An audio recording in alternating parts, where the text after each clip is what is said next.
Hello, ladies and gents, and welcome to the now fourth video in our Universal Materials series. So what we're going to cover today is a section that we're going to call Archetypes and the Hero's Journey. Now, we're going to go through what an archetype is. We're going to go through some of the most common archetypes that we're going to see in literature, and artwork and other places as well.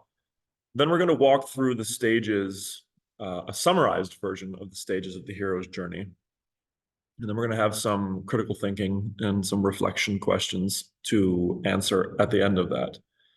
Now, I include this in the Universal Materials series because I think it's very good for students of literature and artwork to just know some of these basic structures and basic patterns that we're going to see all throughout different narratives, but particularly to see the relevance that this has to us as human beings, psychologically, personally, spiritually, whatever you want to call it, because these archetypes and these stages of the hero's journey actually parallel our own experiences quite directly. Now, the reason for that is complex and could be multifaceted, but I've sort of given us a little bit of a hint here with the inclusion of the picture of Carl Jung right at the beginning. So Carl Jung really focused on the idea of archetypes within his psychological theories.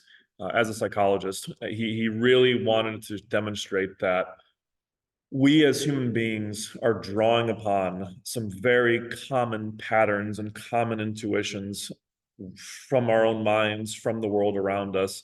And we shape our stories and shape our own lives kind of based on those patterns. Now, the structure of the hero's journey we're going to get into later, but he also kind of influences that as well. So let's start just with the idea of an archetype. So what is an archetype? If you look at the term archetype, if you actually break that word apart, arche means old, type means, as it says, a type or a form. So it's an old form, okay? Now, the actual definition I've given you here is this. It is a universally common symbol or a figure in literature, art, mythology, religion, or psychology. So it's a pattern of a character. It's a pattern of behavior. It's a pattern of being that we see characters embody. For example, as the picture over here demonstrates, a king, right? A king is an archetype. It is a way, there is a form of a character that we see someone acting out all throughout different forms of literature or different forms of stories, okay?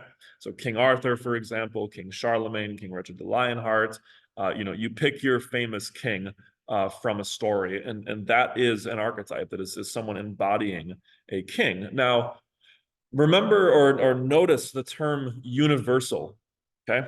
We mentioned that all the way back in symbolism, but when we're talking about something that is universal, ladies and gents, it is something that we're going to see all across space and time, essentially, for human history, okay?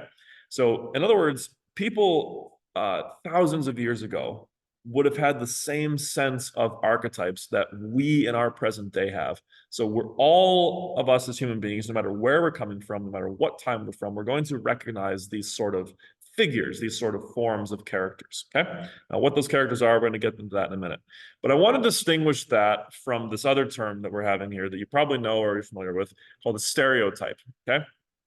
A stereotype is very, very different from an archetype, but I find that students and sometimes even teachers can conflate the two. A stereotype is not the same as an archetype because it is not universal. A stereotype is, as the definition says here, a time and place specific form of being, common and oversimplified as an idea or an image of a particular person or thing, okay? So for example, there is no such thing really as a stereotypical king, and that's too broad of a concept. There is such a thing as a stereotypical French king, and there's such a thing as a stereotypical English king. Okay, now we're getting a little bit more specific. My favorite example of the difference between an archetype and a stereotype is to demonstrate something about, for example, like Italians, right? So As an Italian, I'm familiar with the stereotypes surrounding the Italian race. So, for example, or the Italian ethnicity. So, for example, what are such stereotypes? Oh, they like pizza. They talk with their hands. They have longer hair. They have, or they have darker hair. They have this kind of olivish complexion. Blah blah blah blah. They're very passionate with their speech. All this kind of stuff. All these typical things that we associate with the Italians of today. And that's the key phrase. It's something we associate with the Italians that we know today or within the past 60 years or so.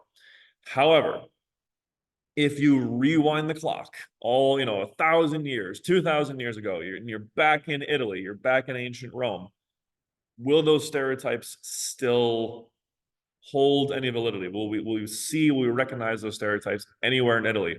You will not. Okay. So therefore, that idea of an Italian it is a stereotype because it is limited by its place and its time where it's in. Whereas an archetype, guys, as you can kind of see, that's why I like using the racial or kind of ethnic example, is not limited to your ethnicity or your race or anything like that. It could be anyone. So any person could really embody a variety of different archetypes throughout the history of the human species. Okay. Now, the first archetype that we're going to talk about is the most basic one. Now, if you're following along, by the way, with my classroom notes, they look like this. And I usually hand these out in class, and I have my students kind of walk through this with me or walk through it with each other. And you follow these sort of instructions. So you have your archetype here, you have the description there, and then you have the example. Now, for the examples, what I'm going to particularly ask students to do is, yes, provide me with one example that's from, myth, literature, all this kind of stuff. And I want them to provide me an example of where they see a figure in their life embodying some of the features of that particular archetype. Okay. So not just something fictional, something also real that they see in their life. Okay. Now, and that's going to kind of set us up for the next section, which is the hero's journey and how we're going to apply that to our own lives. So the archetype of the hero, the most basic archetype that we could think of, especially in stories. It says here, it's a common everyman that journeys out of their ordinary world into adventure. Simple enough. That is the main character of a story. It is the person who is trying to confront whatever major conflict is in the narrative in front of them. That's as simple as it is. The examples abound, as I've shown here. We have Odysseus over here. We have Simba over there. We have St. George. We have, I believe this is Sigurd or Siegfried from the Norse myths. And we have, of course, Luke Skywalker. Okay, so Star Wars, as you're going to see, is a really perfect example of a story that embodies or that uses archetypes and uses the hero's journey structure. So we'll reference Star Wars quite a bit here. So the hero archetype. Okay. As again, you can see, doesn't matter the place, time, race, ethnicity, even gender to that example. It could be anybody. All right. Now,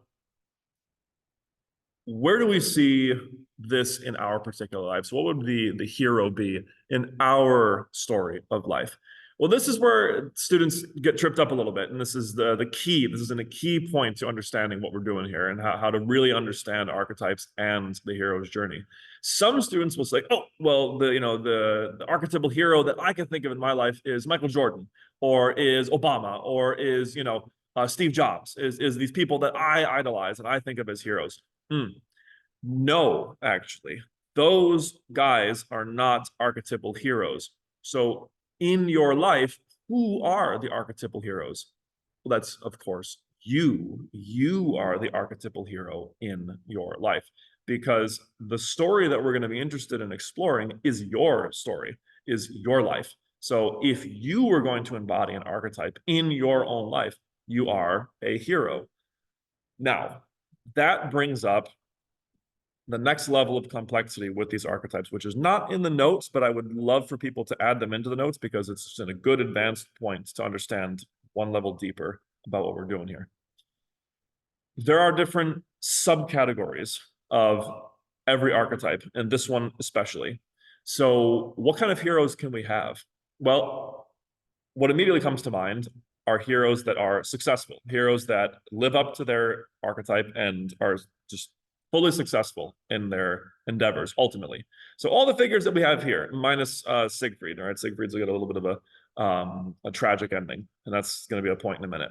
But Luke Skywalker, St. George, Simba, and Odysseus all go through whatever they have to go through, but they ultimately succeed in some way in the end. And therefore, they are archetypally successful heroes. They complete their journey, they're good. Now, what if a hero is not able to complete his or her journey?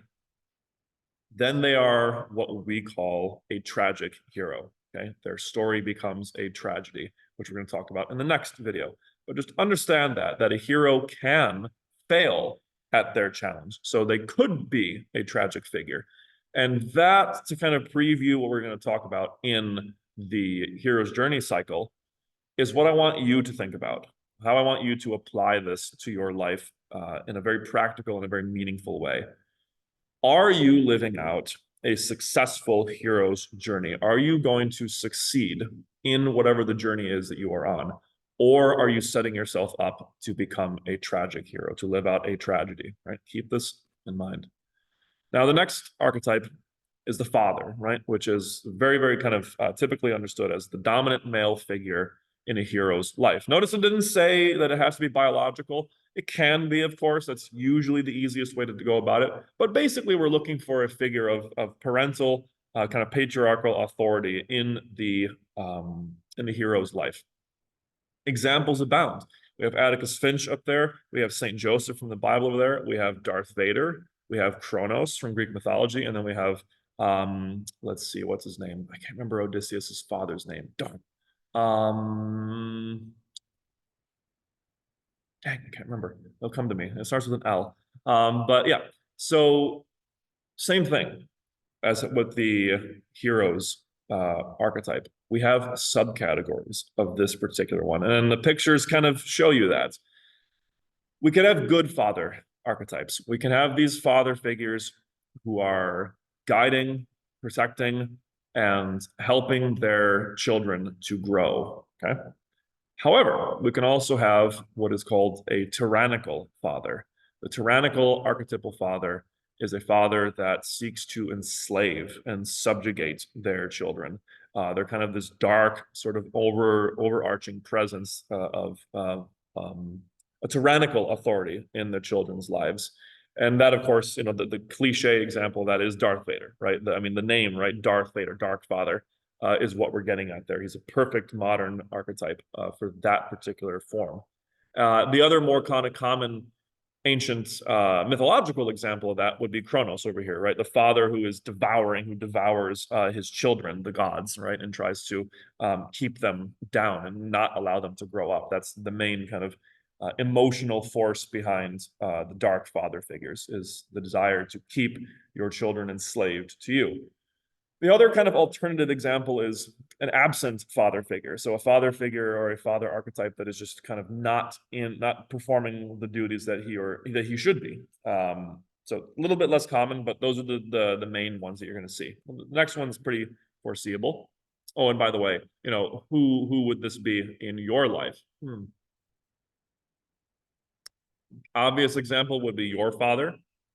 If you're in the tragic situation of not having a father, if you've never known your father, then that can obviously open up the examples of how we can find father figures in other people in our lives. Okay, so who really fills that role for you most directly in your life? Now, yes, the most obvious next one is the mother figure, right? The chief elderly female figure in the hero's life.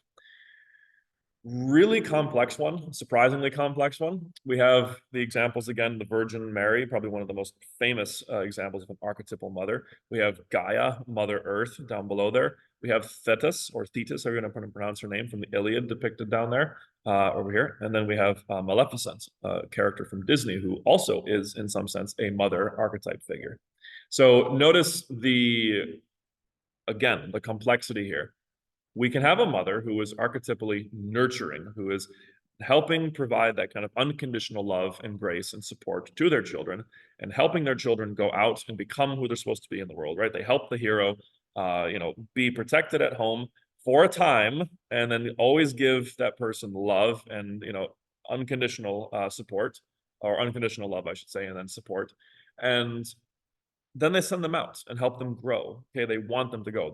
The archetype of the Virgin Mary is perfect for that, because Mary, from the very beginning of her story, knows, or the beginning of her in pregnancy with Jesus, knows that Jesus is going to die tragically. She knows this for the entire 30 years, 33 years of his life. And yet she still supports him. She still has him go out and do what he's supposed to do, because she thinks that is better than what? Than the alternative, which gives us the other, the second most common mother archetype, which is the imprisoning, the devouring, the Oedipal mother, the tyrannical mother, a mother who seeks to keep her children as safe, quote unquote, as possible at all costs. However, the result of that is, like we talked about with the Freudian lens before, is the tragic situation where you have a child that is completely underdeveloped and completely left defenseless for the powers and the challenges that they're going to confront in the world.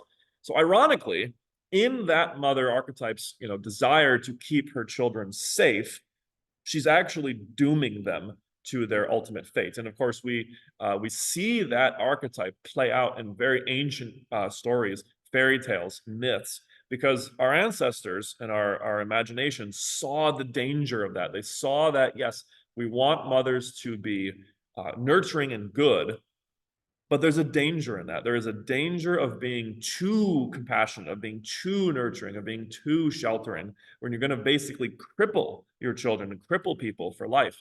The most recent example that comes to my mind of this is like Mother Gothel, right? In the story Tangled.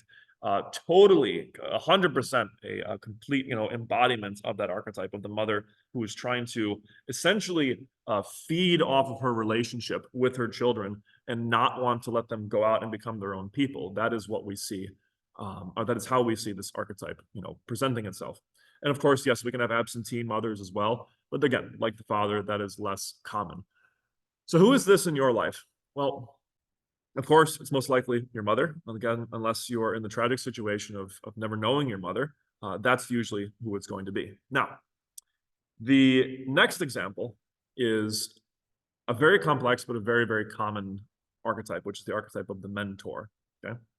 Now, what does this archetype do? What is the real good definition of this archetype? It's a figure who gives guidance, wisdom, important gift to the hero. Okay. I'm not totally a fan of the way that that's worded. You also want to say that the real role of the mentor is to encourage the hero, right? So encourage, what does that mean? It means give courage, to provide, to infuse that person with courage and lift them up and help them become the hero that they're supposed to be, all right? Help them transform into a positive hero figure. Now, the way that I usually articulate that to my students is you got to kind of think of a combination of a teacher, of a parent, of a coach, of a priest, of a counselor, and mix all of those characters together, all the best features of those characters together, those figures together, and then you get a proper mentor. Now, as you can see from the examples here, whether it's Obi-Wan, Gandalf, Merlin, Jethro from Moses' story, or Albus Dumbledore, these characters need to be older than the hero. They need to be significantly older than the hero, because of course that is a clear symbolic or literal representation of their profoundly different level of wisdom that these people have. Now, and experience as well. So they're the perfect kind of person to guide and to teach a hero. Now, that is additionally why, if we're talking about kind of symbolic or fantastical elements in these stories and what these kind of mythic and fantastical things are just symbols of, that is why, again, as you can see in these examples, these characters seem to generally or typically have magical or otherworldly powers. It is because, guys and gals, that is simply a metaphor, that is simply a symbol for the fact that wisdom in and of itself, experience in and of itself, is power. So when we see, for example, that Albus Dumbledore or Gandalf can do way more powerful things with magic and than most people around them in the stories can, that is simply a metaphor for the fact that these guys have reached a point, a skill level and an experience level in life that nobody else has, and that we need to take advantage of that and accept their guidance and help us grow into something like that, or at least something very competent as well. As far as the different categories here, you're going to see that 90-something% of the time, mentors are positive figures. However, there's also dark mentors. I didn't give an example here, but the one that jumps to my mind from like Star Wars is the Emperor, right? Darth Sidious, Emperor Palpatine, is a dark mentor figure. He is someone who presents himself as, again, a very old, a very experienced, a very, very good teacher, although someone who is totally guiding you in a negative direction and really kind of showing you how to be a very dysfunctional and dangerous person. So mentors can be dark as well, okay? Who is this in our lives? Could be a lot. It could be your teacher, could be your parents to some degree, could be your grandparents, it could be your coach, it could be, a counselor that you're really close with. It needs to be someone, as you can see, though, that is significantly older than you. So, when I tell my students, it can't really be like an upperclassman friend. It can't really be like your big brother or big sister. That's not really going to work, because to have a true, capital M mentor figure needs to be significantly older than you, someone who has had way more experience than anyone within like a decade of your lifespan. Okay. Now, good little obvious life lesson here. Can we have multiple mentors? Of course. You should have as many mentors. I tell my students, you should collect mentors. You should have like a council of mentors guiding you through life. Linking us back to that old teaching that I referenced last time in the lenses video, that we need to recognize, just as the heroes need to recognize, that we need to grow, that we are very, very ignorant. We need to stop this pretense that we are, some already completely competent, hyper-intellectual people. That's just not accurate. That's just not true. We need to grow. We need to learn. So we need to find a mentor. Okay. Next one. Now you can see what's happening here. The archetypes are getting a little bit more challenging and a little bit less morally good. We have threshold guardians as a just general, very, very broad category of archetypes here. These characters or these figures, I should say, present, as it says here, a test to the hero before they face some sort of challenge. They can appear at any stage of the story, as it says, but they also block the entrance or a border of some kind. They're essentially like the guards at the door that we're trying to get through. They are the bosses that we need to, beat in order to get to the next level of life, of our journey. These figures and these obstacles, ladies and gentlemen, however, are not evil. They are not malevolent. They're just there. They're just kind of there to block the way. So, for example, in our lives, what is a clear example of a threshold guardian mentor? I usually tell my students that something like graduation is a threshold guardian. You need to graduate, like from high school, for example, to get your degree and kind of move to the next stage in life. That's fine. Does this make the whole high school process, like this evil monster that you're trying to slay? It shouldn't really. It shouldn't be evil, as we're going to see. There's darker archetypes to come. So I don't want you to think of these basic challenges, or these basic things that you're trying to overcome in life as inherently evil, inherently wicked, and malevolent. That's not what these figures are. So whether it's the guard dog in Fluffy in Harry Potter, whether it's a couple different people that you need to get through in order to get to the next stage of your journey, whether it's these little like for example the angel in the Garden of Eden, these figures and these obstacles are not meant to be seen as the main villains of our story. They're just something that we need to overcome in order to get to the next level. Now that's going to result in, as we're going to see with the journey, that's going to result in a lot more growth for us as well.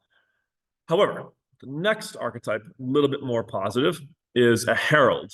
It is a figure, or sometimes even just an event, that invites the hero archetype into a journey or into an adventure. It is something that calls out and announces the need for an adventure, the need for some kind of action. So usually that can be in the form of a figure coming in, and I use the god Hermes or Mercury up here, because he is the herald. He comes to, the heroes of Greek mythology, comes to the figures of Greek mythology, and demonstrates or kind of gives to them the dictates of the gods and tells us what we need to do. So, for example, in the Bible or in religion, prophets are very often heralds. Angels are really like the major heralds in the Old and the New Testament. You'll find that, by the way, as a religious note, that God and angels almost never appear in the Bible without giving some sort of mission. God always is, when he does appear, he's telling people to do something. He's like, you need to go do this, or you must go do this. And so he acts in that sense as a herald archetype. Okay, what is this? What is the parallel to this archetype in our lives? Most likely not going to be always a singular person. It's probably more generally a situation that presents itself to you. So, for example, I tell my students that if you are on a new, what do you want to call it, a new sports team, if you're on a new club, or if you've joined a new class or something like that, you are essentially encountering a herald. You're encountering an archetype that is asking you, or that is inviting you on some sort of adventure, or to defeat some sort of challenge, to address something. And in a more personal note, you can sometimes find a problem in your life, or something will present itself to you in your life as like, hey, this is a problem. This is something that you're not liking, that's causing you issues. That realization is in some sense a herald, is something that's inviting you towards an adventure to try to solve that problem. Okay. Now, you could also say just the whole invitation to school is a herald in some sense. As we're going to see, the invitation to an adventure is, in some sense, the entire process of life that we will see in the next section for the hero's journey. But keep in mind that the heralds are a key thing to encounter for us on our journey. Trickster archetypes, again, very common across mythology and even to this day in fairy tales and in popular films. We see these characters who add a level of comedy or humor to the story, particularly when things are gloomy or a little bit, would be a little bit emotionally taxing. But they give some sort of a break. Now, that description there is very kind of basic literary definition. I would also add that the trickster is usually linked with the mentor sometimes, and is linked with a higher level of wisdom that the hero needs to access. So that is, by the way, why these tricksters are usually comical figures. They usually tease and make fun of the hero to the hero's expense, and they don't really understand what's going on. The reason for that comedy is because if you think at a really symbolic level, comedy, humor, is linked very closely with truth. Okay, so we have the cliche is, of course, something is funny because it is true, because it's true and no one really wanted to admit it, or true and no one really wants to talk about it. That's what makes it funny. That is essentially what we have here with the trickster. These are figures who have access to the realm of truth, or realms of truth that we don't really have access to, or don't really understand very much. So the cliche example, of course, is Loki up there in the corner. Loki is a god. He knows things that most people in his story do not know. He understands a lot of things, and so he can therefore kind of make fun of us. We have the exact same thing with the Cheshire Cat in Alice in Wonderland. And then examples continue to abound here. So that's usually what happens. Problem is, of course, is that in terms of the different categories here, a trickster can be dark, can be very, very harmful to a story, but they could also be, more neutral, kind of morally gray. Loki is a good example of that. But they could also be essentially a mentor in disguise, kind of like the Cheshire Cat. The example in more contemporary, stories that I think of is something like Yoda. Yoda appears in his first Star Wars movie that he's in as a trickster, as this kind of like goofy, little frog living in a swamp. And then he becomes, of course, someone who's actually very, very wise. And that, again, links the trickster with mentors because of their wisdom, because they have so much wisdom and they have so much understanding about the world that they can kind of laugh at other people. They can kind of like tease other people because the other people just don't understand at the same level that they do. Okay, so that's a trickster. Who is this in your life? The obvious example that I give in contemporary culture is like a comedian. Comedians are tricksters, right? They understand a lot. They know something really good. Comedians know a lot about the world, and then make us laugh about it. Someone like a class clown in your life, someone who's really funny in your life, could be the same way. Yeah, so that's kind of what we see with tricksters. Now, notice again, we're getting a little bit away from just morally gray to a little bit darker. A shapeshifter. So shapeshifter archetypes, as the name implies, are characters who we are not entirely sure what they are or in their true essence, right? They continue to shift their roles and change around quite a bit. So the examples I gave here, there's a lot of really interesting examples here. We have Gollum slash Smeagol from The Lord of the Rings. We have Judas Iscariot down there with Jesus. We have Brutus and Cassius about to murder Julius Caesar there.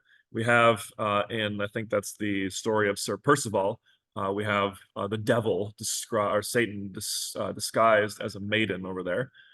We have, I think, the angel Abdiel over here in Milton's Paradise Lost. And of course, we have Professor Severus Snape from Harry Potter. All of these characters begin the narrative, begin their role in the story in a certain way, in a way that we think, okay, we kind of know what this person's all about, how this person is really, fulfilling their role in the story. But then they change. Okay? There's a serious change, maybe multiple changes. And so that is what we see, that they basically can betray or help the heroes at a very critical moment. And they prove to be a good living example of the lesson that appearances are deceiving and can be deceiving. Okay. Now, what is this, or what are the examples that you could think of in your life? Well, the negative examples, of course, are going to be people that, you thought were your friends, but end up not really being your friends. And vice versa, the people that you thought or in your initial impressions of someone were negative, but then you actually kind of get to know them or get to know the situation with them a little bit more, and they end up becoming very positive figures. Okay. Now, fully negative stuff here. We have the monster archetypes. Okay. Now, the description here is simply saying, fantastical beasts that the hero must overcome. Okay. Why fantastical? Why do we have such, complex and otherworldly sort of depictions of monsters in our stories, particularly our myths and our fantasy stories? It's because monsters, ladies and gentlemen, the monster archetype really is just a living metaphor for our experience of problems in life. When we encounter a very serious problem, whether it be in a person externally for us or internally for us, those experiences are usually encoded or metaphorically depicted as monsters in these stories. So you can have an entire class. I mean, one of the classes I do teach is monsters in literature, or nightmarish sort of literature, where we see how this whole process or this particular archetype is given an entire genre essentially about it. Now, good little side note from back, and I referenced this back in our symbolism discussion. Why is it that the majority of these creatures, these monsters, really are linked with something serpentine, and something including fire, and something including, bestial kind of quadruped behavior? It's because if you look back in our evolution, this is at least one theory as to why. If you look back in our evolution, we were very afraid of snakes. We know that that's a very deep-seated fear in our psyche. So reptiles. You know that one of the main predators for primates was predatory cats. So we were particularly afraid of, jungle lion and kind of safari, sort of cats. So predatory cat. We were also afraid of, especially when we were young, or when we were smaller, we were afraid of predatory birds. So there's, a predatory bird, a predatory cat, predatory reptile. These are the major fears that a primate would have. And once we develop a little bit more, we have the introduction of a fear of this new state of matter that we talked about called fire. So if you combine all four of those features, if you pour all those into a cauldron, mix them up, what is it going to create? Something that is four-legged, reptilian, can fly, and is associated with fire. That is, of course, a dragon. It's one reason why we might see dragon-like or serpentine-like monsters all throughout cultures. So what is the purpose, or what is the nature of this particular archetype? It is actively malevolent. It is not like the threshold guardian. It's going to chase after you. It's going to eat you. It wants to eat you. Okay. It's a beast. Okay. It desires your destruction. So this is our first truly malevolent and evil archetype. Now, what could this be in our actual lives? Where could we see this? Some people are going to jump up and say, "Oh my God, it's my teacher." It's like it's someone who really is just not really a kind person to me. Possibly, it could be a bully. It could be a really, really, really negative teacher. It could be someone really, really negative within your own family. But I usually like to have my students, whether we're in psychology or whether we're in English or whatever, I like to have my students think of these archetypes as something you are struggling with, whether it's your anxiety, whether it's your depression, whether it's your anger, whether it's your own arrogance. It's something that you are internally trying to face and comprehend, and that you must face and you must defeat. Otherwise, it will defeat you in some way, shape, or form. Okay, that is the most common ways we're going to see a monster archetype depicted. Okay, so could there be anything worse? Absolutely. The ultimate and the worst sort of negative archetype is, of course, the shadow, which you'll remember from last video. We talked about that term shadow comes from Carl Jung, this archetype of the shadow. What is the shadow? It's the ultimate villain in the story. It is the figure that exists to create the greatest threat and conflict in the narrative and give the hero something truly serious to struggle against. So examples, once again, abound. Whether it's the Disney villains, like Trinabog, whether it's demons like the devil, Pazuzu in The Exorcist, whatever, whether it's, some dark lord force like Sauron in The Lord of the Rings, or whether it's, the Emperor, Darth Sidious in the Star Wars story.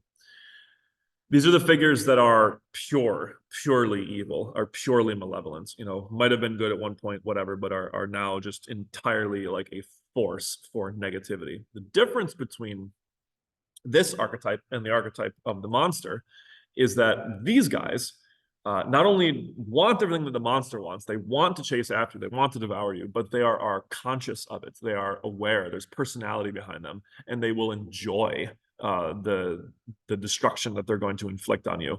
So that's where you get that kind of like evil smile, right? Beasts don't smile, right? Beasts just eat. They're kind of like, they're just coming after you. Whereas these guys will, yes, eat you, but with a smile, and enjoying the pain that they're inflicting on you, right? So there's a sadistic element to the shadow, okay? Usually intensely very arrogant figures and very angry figures, right? So they have a lot of anger, they have a lot of rage in them, and they also have a lot of sadism, right? They like enjoying inflicting pain. Very, very evil figures. Okay. So the interesting question is, where do we see this in our lives? Well, I like to usually take a poll among my students, and I will kind of forewarn them that your response to that question, to this question about where is the shadow in our lives, sort of predicts two things. It predicts something about your own personal philosophy, and it also predicts, in my professional opinion, maybe how successful, quote unquote, successful of a life you will have. What do I mean by that? Well, my students will usually only give two types of answers here. When I say, where is the shadow? Some of them will raise their hand and say, my shadow is so-and-so. It's my father. It's my mother. It's this figure in my life. It's you, it's you, Mr. G. It's these sorts of figures, someone else external. Whereas some other students will say, well, this shadow, the true shadow, is within me. It's a part of me that I'm struggling with. And I think that is the much more profound, much more mature, and much more healthy and important way to understand this archetype, guys and gals. If you're looking for parallels of archetypes in the world, your greatest source of true tragic malevolence and dysfunction is always going to be within yourself. That is a truth that is passed down from every mythological, every religious text throughout our entire history as human beings, is that our greatest struggle is with our own sins, with our own faults, and with our own inherently kind of negative nature. So that is a profound thing that I think this archetype is sort of teaching us. So if you can really grasp that, if you can kind of understand that your ultimate enemy, your ultimate struggle is your own negativity, is your own dysfunction, I think that's much, much more healthy and powerful, and probably going to lead you to more success if you can, confront that properly than, simply shifting all the blame for the majority of negativity onto other people, onto other groups. It's really at some level, some deep level, it's within you that the problem is.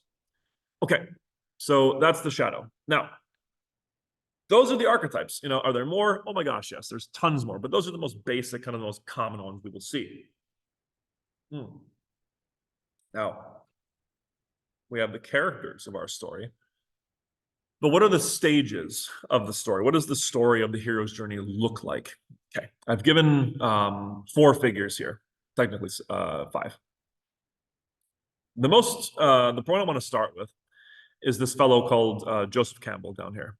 Joseph Campbell is a very, very famous mythological historian or mythological professor who wrote a book called The Hero of a Thousand Faces, where he sort of chronologically, or not chronologically, but he sort of organizes and assesses the basic patterns of storytelling that he sees across myths and culture.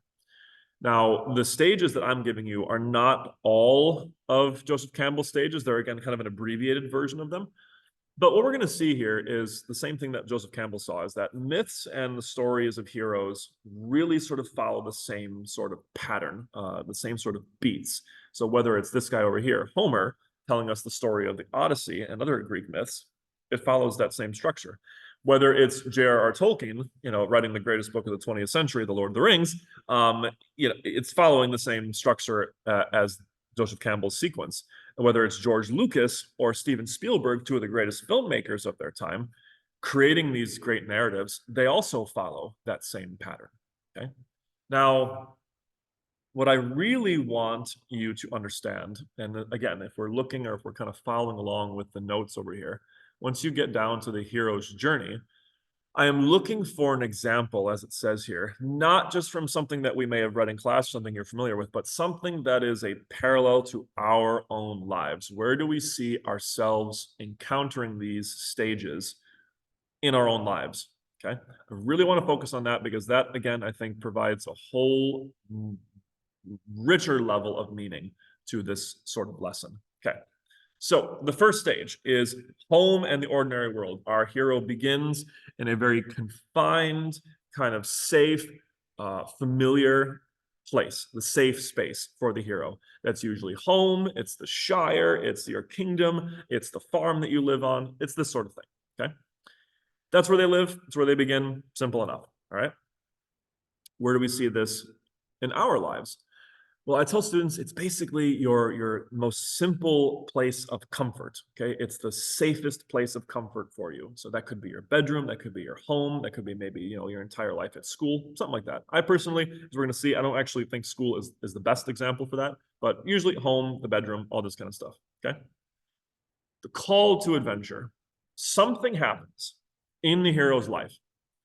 Somebody comes in, some event presents itself, we get some word of an event that's happening that inherently gives the hero their quest. Okay, so you think of like an RPG, like a Dungeons and Dragons game, you have the quest given in the first section of that game. That's what we call the call to adventure. It could be a challenge. It could be an overt invitation, right? Like, think Harry Potter, you're invited to the wizarding world, right? Perfect. It's presented to the hero. Now,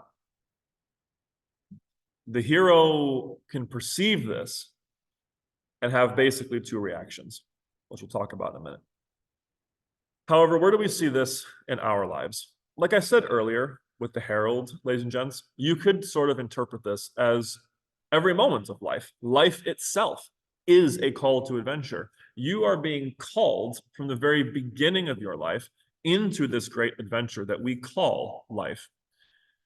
Which, of course, is going to make you ask the question, what's the quest then? What's the goal? What is the actual purpose and meaning of life? We're going to talk about that maybe at the end of this. I'm just going to casually drop the purpose of life in this lesson, but think about that for a bit. All right, so that could be it. At the grandest level, it's life itself is the call to adventure. It could be more specifically the invitation to overcome a challenge, overcome something like school, overcome something like a character flaw. If you're presented with something that's a problem for you, that's a call to adventure. It's constantly saying, hey, address me, challenge, or face the challenge. Okay. That's the call to adventure. Now, the hero's reactions. You and I, and most heroes, when we are presented with these challenges, excuse me, will initially want to refuse it. We will ignore it. We will pretend it's not there. We might even actively deny it. Okay. Why? It's because we are afraid. We are fundamentally afraid and tempted with cowardice to try and not address the problems in our lives and not step forward into the challenges that life will face, will give us. So we see that, again, all these examples are great. The examples from The Hobbit, right? Bilbo and Frodo, to an example, don't want to go on their quests. We see that Odysseus, as we see his wife depicted from the movie over there, Odysseus does not want to go on the adventure of the Trojan War and his first kind of call to adventure. And as by the way, in another note in the Odyssey, his first temptation in the Odyssey is basically to just stay somewhere and not accept the call to go home, right? He's tempted with stagnation, tempted with safety, actually. Luke Skywalker doesn't initially think that he could join the rebellion and become a Jedi. He thinks there's no way. I got farm work to do, all this kind of stuff. Simba is confronted multiple times with the responsibility that he must face and he must live up to in The Lion King, and he refuses it numerous times before finally accepting the call. Even Jesus of Nazareth is tempted with refusing the call to his adventure, which is the crucifixion in the Garden of Gethsemane down there, right? So, even the temptation to refuse the call is always there for the hero. Okay. So, of course, where do we see this in our lives? We see that, of course, in the most passive sense, when we just sort of stick our head in the sand, where we turn our eyes away from a very clear problem in our lives, and we think, we tell ourselves, no, it's really not worth the battle, right? We got to pick our battles, right? That's not a battle worth having. It's like, okay, maybe not. Maybe it actually is. Maybe it's not just some casual thing. Maybe it's going to grow into a very serious problem. Okay, keep that in mind. Now, usually, again, I'm sort of like this whole section of the call to adventure, the refusing the call to mentor can actually be kind of conflated. But at some point in this, those stages in this story, you're going to meet the mentor, right? The hero is going to meet someone who is, again, encouraging them, trying to giving them courage, giving them sort of guidance to kind of push them into their adventure, and acts as the main teacher, the main guiding force for that hero. Now, there's also going to be what we call the giving of a gift, basically. What sort of gift? Well,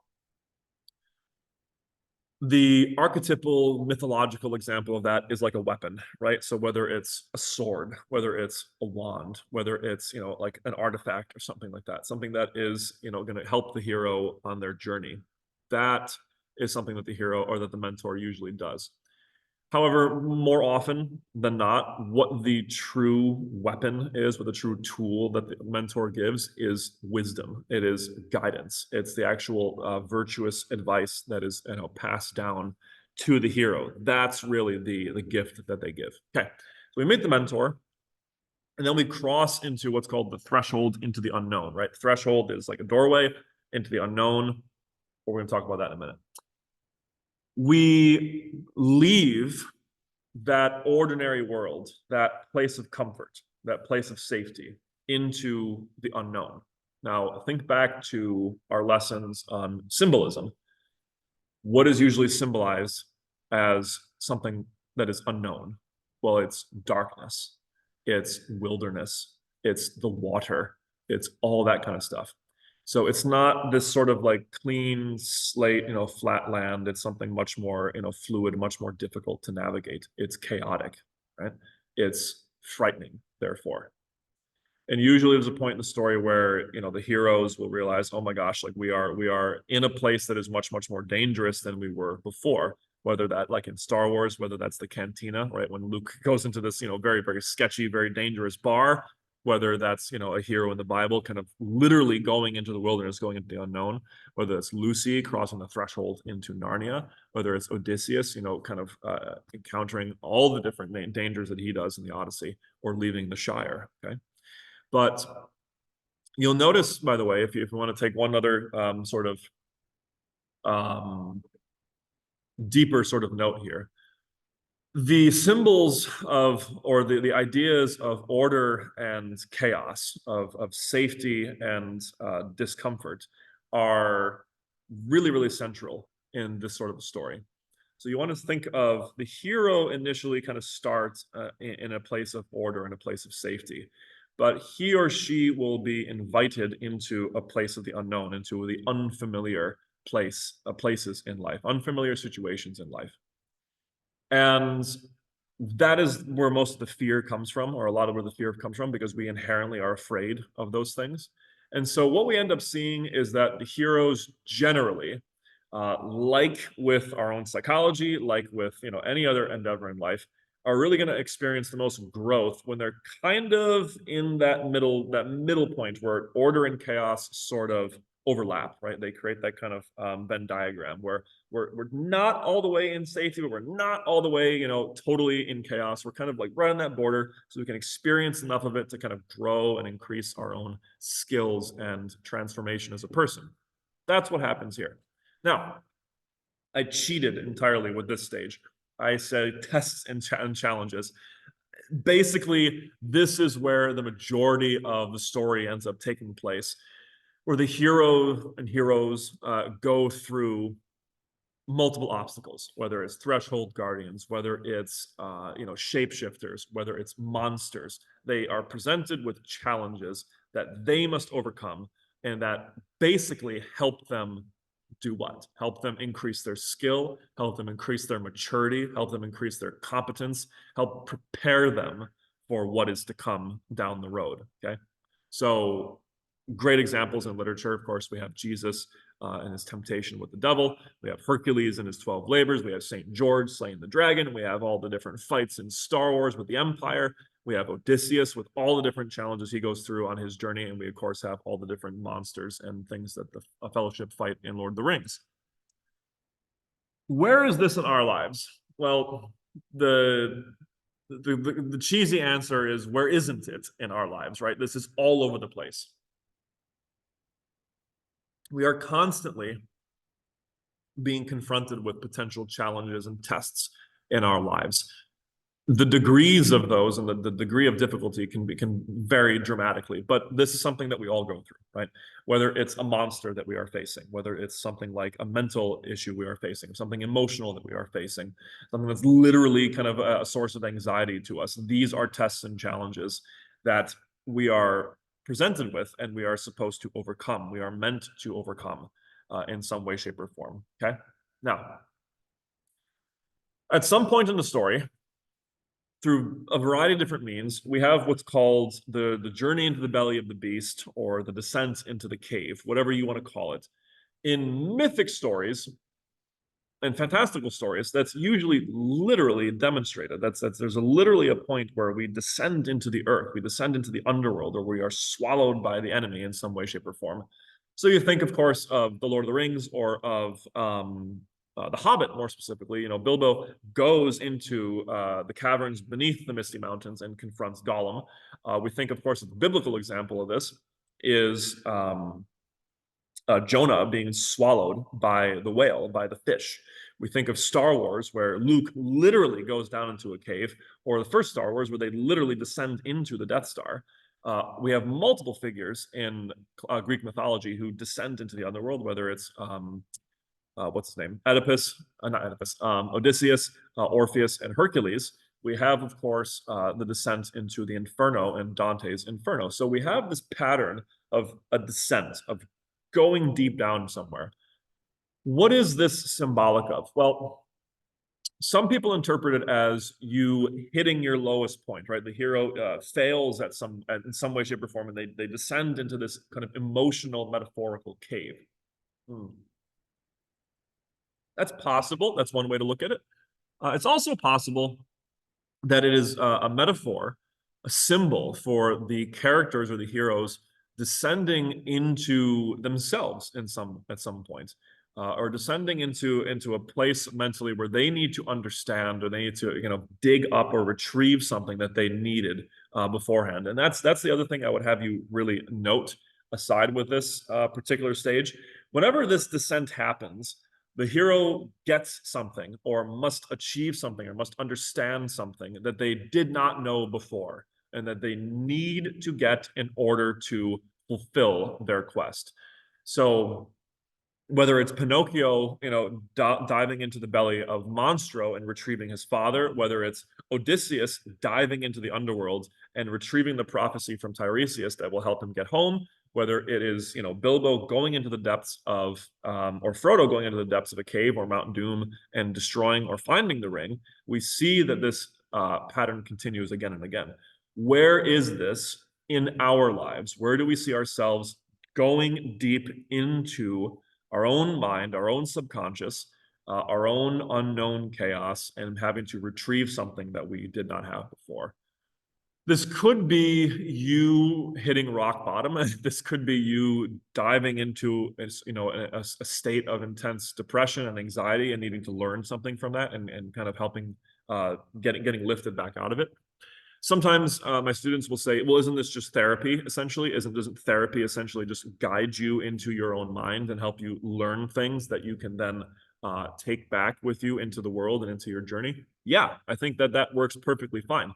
I think that those are perfect real life examples of this mythic pattern playing itself out, okay? So finally, of course, we have the confrontation with the shadow. The hero finds or is confronted, I think, once and for all with the shadow archetype. Now, they're pushed to their very limits, as it says here, to overcome this shadow. And usually what you'll see is that the shadow is a manifestation of the weakness or the major problem in the hero's own life. So the easy example of that is Star Wars, right? Again, we see Darth Vader and Luke Skywalker fighting. When Luke confronts Darth Vader the final time in episode 6, what Luke is really confronting there is the shadow of the temptation to the dark side, of the temptation to join in his family's dysfunction and to give in to the hatred and resentment that he feels towards his father. And that is what he is facing there. It's not just him fighting Vader and fighting, the Emperor. It's like that's all a mythic kind of symbolic representation of the actual internal shadow that he is facing, okay? And the same thing with all of these other examples too. Now, what happens here typically is that, yes, the hero confronts this deep source of dysfunction in their lives, and two things either happen. They succeed or they don't, right? They are able to defeat it or they are not. Now, sometimes there's multiple confrontations with the shadow, right? That's kind of more of the tests and challenges sort of thing. Sometimes that failure with the first time they face the shadow leads to the cave experience. And then they go back to face the shadow again. Another easy example of that would be the Christopher Nolan Batman movie, The Dark Knight Rises. So Batman faces the shadow in the form of Bane, or the shadow in the form of the Joker, fails at a time, has to go into some sort of deep emotional problem, and then comes back out of it ready to face the shadow again. Where do we see, and so then that is a successful hero's journey. Well, what happens if a hero fails and is consumed by the shadow? and is defeated by the shadow, well, that's a tragedy, right? That's what a tragedy is. That is a failed hero's journey, okay? Which we'll talk about in the next video. Something to consider, by the way, is what does it look like when a hero is defeated by the shadow? I think the most ominous point that can be made there, and I think the Star Wars, films again demonstrate this perfectly, is the true failure to fight the shadow is to become the shadow. So I usually like to get a little bit Socratic with my students and ask them, what is worse? Is it worse to be chased by this, malevolent, evil, horrible thing that's going to, torture and kill you, and then be caught by it and die in that process? Or is it worse to become the thing that you are running from and be the one who's inflicting that pain on other people? I think anyone with a clear moral sensibility, with a clear moral paradigm, understands that it is much, much worse to be the shadow, to be evil, than it is just to simply die, right? So that's the real failure here. So if you actually end up having a story where the hero becomes the shadow, like that's particularly bad. That's really, really tragic. Okay. But again, most a hero's story, a hero's journey is what we call a successful one. They face the shadow, they overcome it, and that's it. So what does this look like in our lives? What is the example of this particular stage in our own lives? Well, it's tricky because I can hear the psychologists and the counselors telling me that there's no real complete removal of all of our dysfunctions in this life. So at some level, you're always going to be struggling against your shadow, maybe. But maybe defeating your shadow, ladies and gentlemen, looks like you identifying the truly negative aspects of your personality, you confronting them, and you really putting in the work and the courage and the discipline to transfigure those things out of you, to purge those things out of you, and become a much more good and competent and strong and powerful person as a result. That, I think, is what it means to confront the shadow and to win. You confront your own negativity, you confront your own darkness, and you overcome it. And that is a successful hero's journey. That's what that would look like in real life. Okay. Now, what happens afterwards? You slay the dragon. What do you get? You get the gold. You get the princess. You get to go home, basically. You get to have a more peaceful life. That is the reward stage. So we achieve something that we could not have before. Something as simple as peace, as true peace and true contentment and true joy, even. And again, we see that depicted in every single story. That's kind of that happy ending. That's that kind of that breath of positive catharsis of finally, the challenge has been overcome. The enemy has been defeated. Okay. Now the journey back is kind of a small stage, but it's an essential one. It's when we have the character of the hero sort of putting their life back together. Sometimes, as the story implies, that's literally a physical journey back to where you were, like with Bilbo, for example. Sometimes it's just a metaphorical situation where you are literally putting your life back together. So it's like, okay, you go through this very intense process of facing the challenges in your life for however long it takes, and then you try to actually go back, and it's like, okay, let me now reorder my life, right? Now, important stage, the final stage really is what we would just call the resurrection, clearly depicted in so many stories. It is one of the most common motifs and symbols that we see, particularly in myth, particularly in fairy tales, and definitely in religious stories, where a character goes through a transforming process, a testing, a kind of trial, ridden process, and then emerges from that as a totally new person. So the cliche fairy tale example of that is, of course, Pinocchio, right? Pinocchio goes from being this boy of wood, this puppet, which is deeply negative, right? That's just, it's not even flesh and bones. You're not even a real human being. You're just like inanimate wood, basically, with puppet strings. Someone else is controlling you. You go from being that to a real boy. And I love the term real, right? Because it's like you're more substantial. There's more to you. and he's a boy. He controls himself. He's his own person now, much, much more desirable than being a puppet. You have, the transformation of Anakin Skywalker from Darth Vader now into Anakin Skywalker, or from, Luke Skywalker, the lame little farm boy, to now the actual very competent and moral Jedi master. You have the transformation of Simba in The Lion King from this kind of like whiny, dopey, loser, whether he's the arrogant little, privileged kid that he was, or the, completely loser Hakuna Matata, beach bum that he was, to now the actual king of Pride Rock, the Lion King. And of course, the religious example is Jesus, being transfigured, not being transfigured, I'm sorry, being resurrected into a much more glorious form of himself. Okay.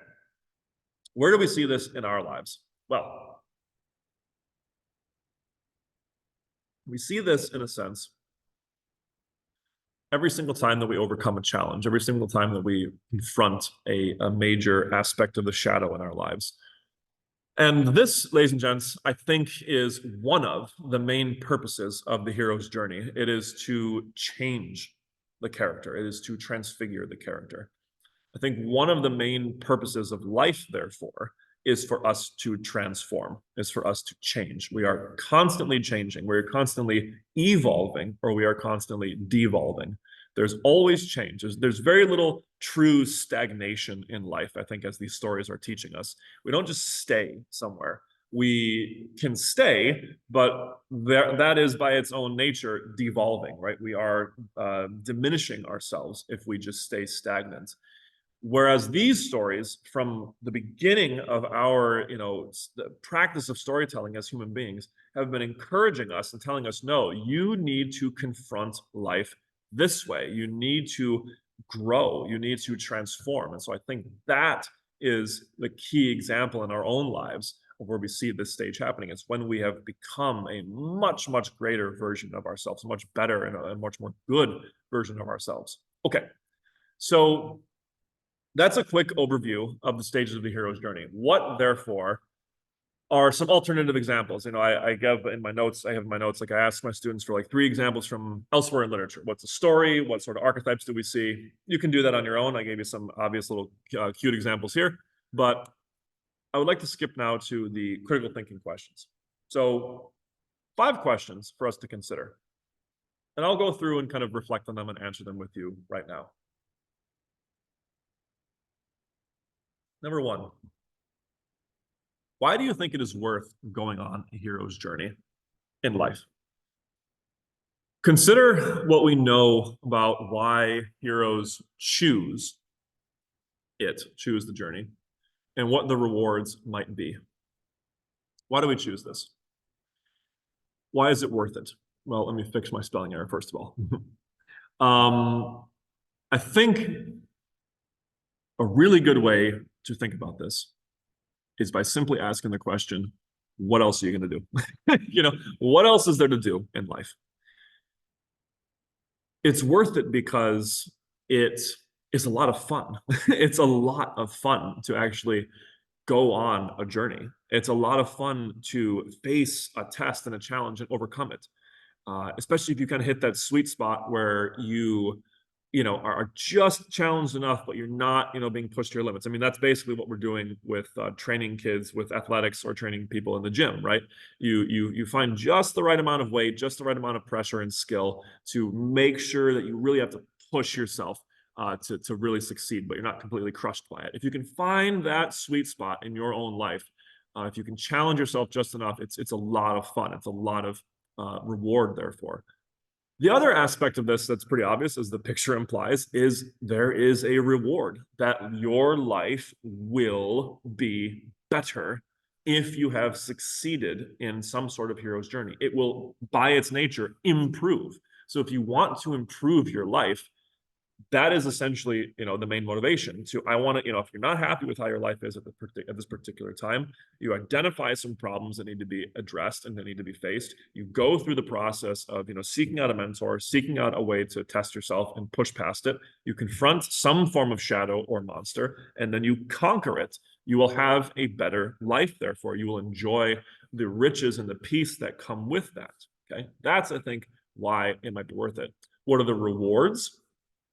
peace, like I just said, more, sometimes it's literally more things in life. You'll actually have better prosperity at times, maybe physically or metaphorically. Maybe you'll have more, as the Bible would say, you'll have more spiritual riches. You'll be more rich internally. Sometimes you literally will get more money.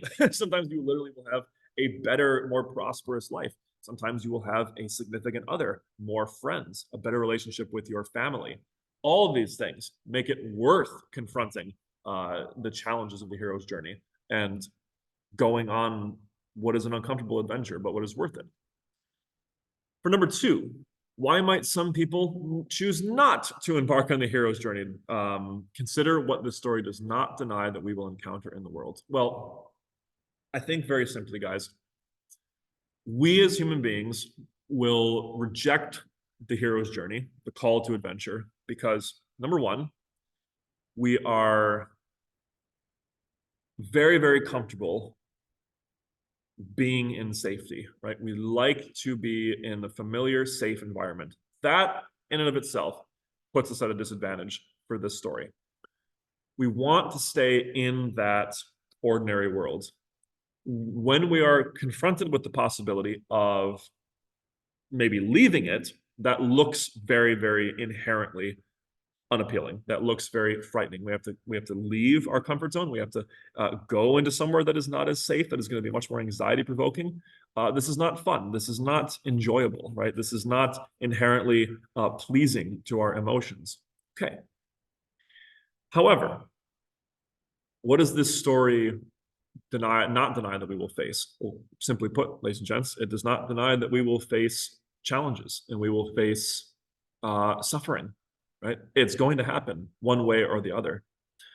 The example that I give, and I think we're going to see this in the next slide, the next question, is think of the metaphor of the dragon, right? Back with our metaphors of life. You have a beast, a shadow, a monster that is threatening to destroy your life. It's going to, one way or the other, it's going to start, because it's destroying something, it's destroying the fields around, the town or whatever. It's going to get to the town and eventually destroy your home. Well, if you confront it, that's going to include some suffering. If you don't confront it, that's going to include even more suffering. So suffering is inherent in life, and just so, therefore, it is inherent in the hero's journey. This is why I like to point out to my students that really good heroes, really good hero stories always will include some serious injury, some serious loss, or some serious level of suffering. And I do that just to prepare my students. And I think that's another one of the things that this story is trying to do, or that this structure is trying to do for us as human beings. And it's one of the reasons why we tell these stories for thousands of years. It is to educate you and prepare you for what actually awaits you in life, and also give you a guide and give you kind of a roadmap as to how to conduct life, how to properly face the challenges of life.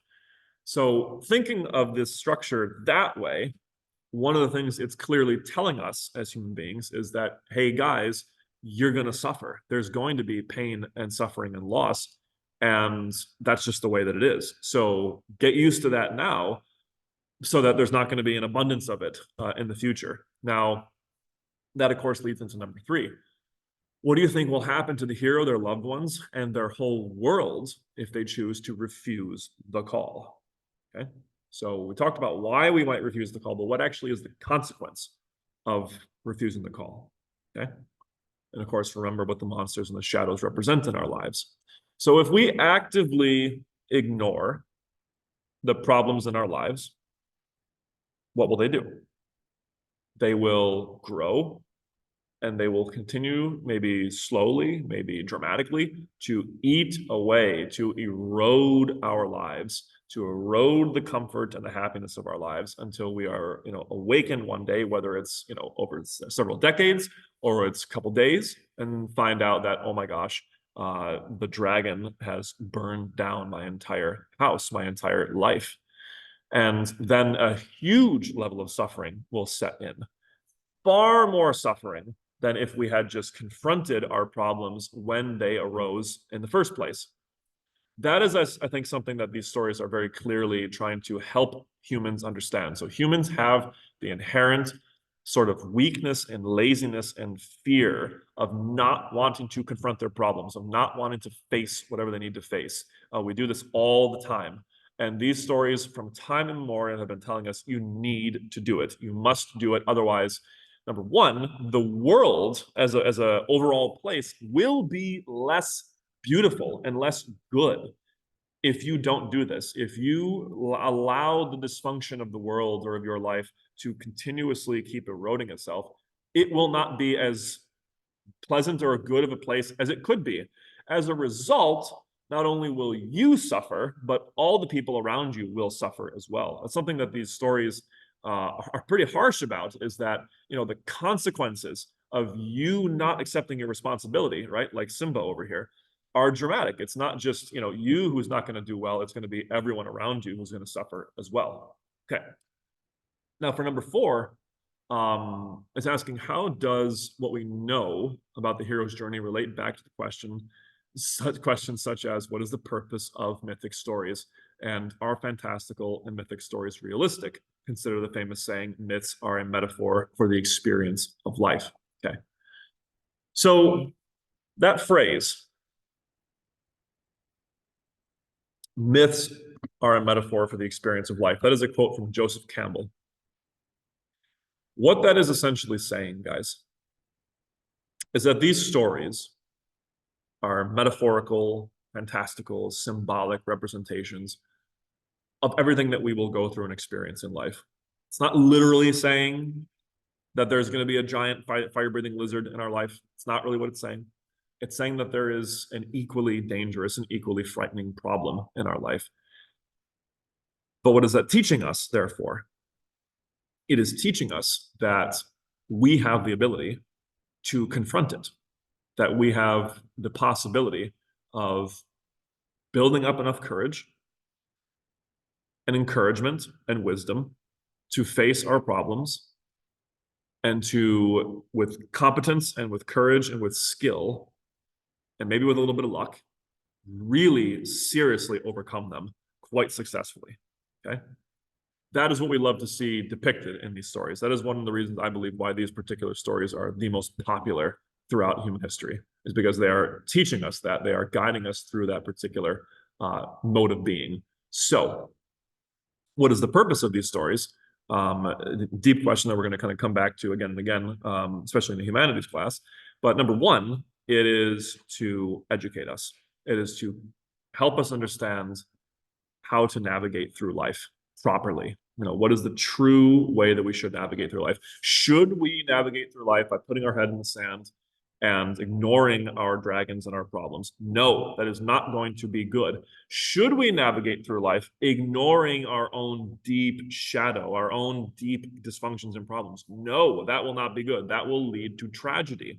Should we confront our problems? Yes. Should we seek out a mentor? Yes. Should we continuously, with courage, confront whatever challenges face us in life for the betterment of ourselves, those around us, and the world at large? Yes, yes, yes. Okay, that is what I think these stories are getting at.